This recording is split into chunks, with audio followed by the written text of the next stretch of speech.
Assalamualaikum. Wilujeng enjing, wilujeng siang, wilujeng sonten, wilujeng wengi sadayana. Sampurasun. Patepang deui sareng Ibu Ines dina pembelajaran Bahasa Sunda. Untuk pembelajaran hari ini, kita akan membahas materi mengenai tata krama Bahasa Sunda. Tata krama Bahasa Sunda atau anu biasa disebut Undak Usuk Bahasa Sunda nyaeta aturan sopan santun dina make basa anu disaluyuan ku warga masyarakatna sarta pikeun silih hormat jeung silih ajenan. Jadi, tata krama Bahasa Sunda merupakan aturan sopan santun yang dijadikan patokan bahasa oleh masyarakat untuk saling menghormati dan saling menghargai. Aya dua ragam tata krama basa, nyaeta nu kahiji nyaeta basa loma atau basa akrab atau teresmi. Anu kadua aya basa hormat atau basa lemes. Basa hormat aya dua jenis, nyaeta basa hormat keur kasorangan jeung basa hormat keur ka batur.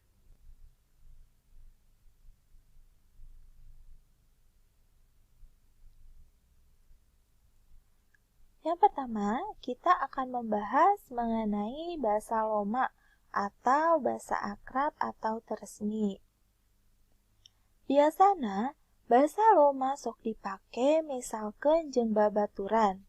Jadi, kalau kita mau berbicara dengan teman atau dengan orang yang sudah akrab, kita boleh menggunakan basa loma. Berikut Ibu contohkan dialog percakapan menggunakan basa loma. Ratna, iraha bade indit ka Bumisari? Hayu, jam 2 wehnya. Dari dialog tersebut, kita bisa melihat kata indit yang merupakan basa loma. Kata indit sendiri adalah pergi dalam bahasa Indonesia. Yang kedua ada basa hormat atau basa lemes. Biasana ragam basa hormat teh sok dipake lamun urang nyarita atau ngobrol. Jadi kalau kita bercerita atau ngobrol jeung jalma anyar pinanggih dengan orang yang baru pertama kita temui, jalma anu dipihormat dengan orang yang kita hormati, misalnya orang tua, guru, anu saluhureun, orang yang di atas kita, misalnya seperti kakak, paman, bibi, atau dina suasana anu resmi. Basa hormat juga terdiri dari dua jenis, yaitu basa hormat keur kasorangan atau basa hormat untuk diri kita sendiri, dan juga basa hormat keur ka batur atau basa hormat untuk ke orang lain. Berikut contoh mangrupa basa hormat atau basa lemes. Nah, bisa kita lihat ya, ada percakapan antara Bapak dan Ibu. Bapak berkata, "Bade angkat ka mana, Bu?" Dijawab, "Bade miyos ka Jakarta, Pak." Dari kedua dialog tersebut, kita bisa menemukan basa hormat yaitu angkat.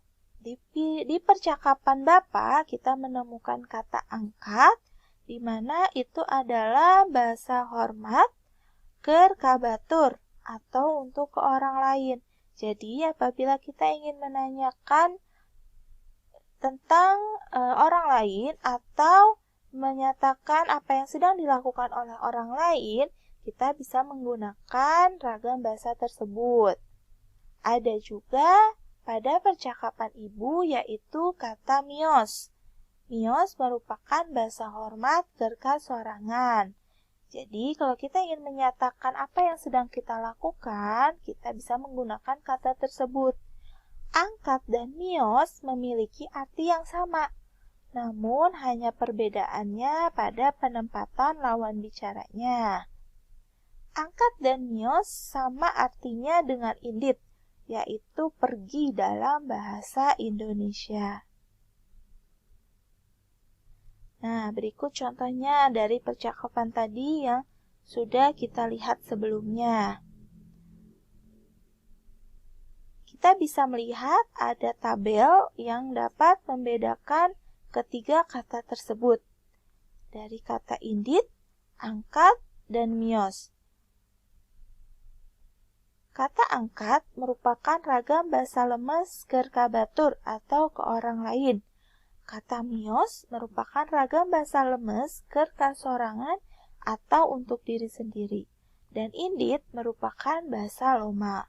Ketiga kata tersebut, angkat, mios, indit, itu mempunyai arti yang sama dalam bahasa Indonesia, yaitu pergi. Jadi bisa diperhatikan, hanya perbedaan pada penyampaiannya. Kepada siapa kita berbicara, maka kata yang kita gunakan pun berbeda. Berikut ada contoh lainnya dalam ragam bahasa Sunda. Seperti yang sudah kita bahas sebelumnya, ada kata pergi. Ragam bahasa lemes kerkabaturnya adalah angkat. Ragam bahasa lemes kerkasorangannya adalah mios. Ragam bahasa lomanya ada indit.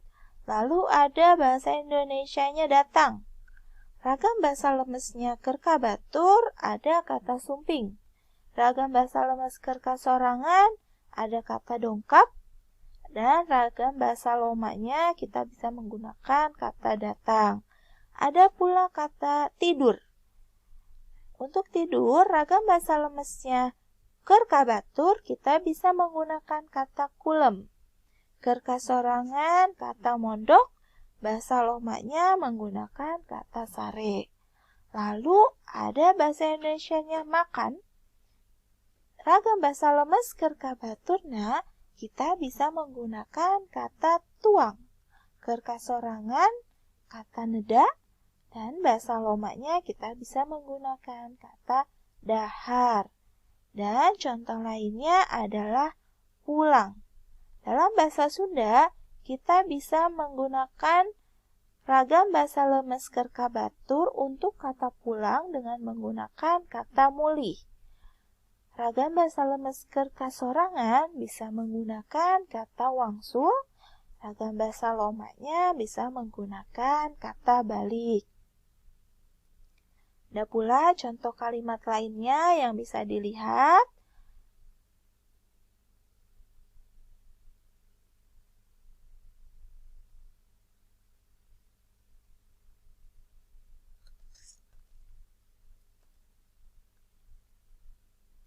Demikian materi pembelajaran mengenai tata krama bahasa Sunda. Patepang deui dina materi anu sanesna. Hatur nuhun, terima kasih. Wassalamualaikum warahmatullahi wabarakatuh.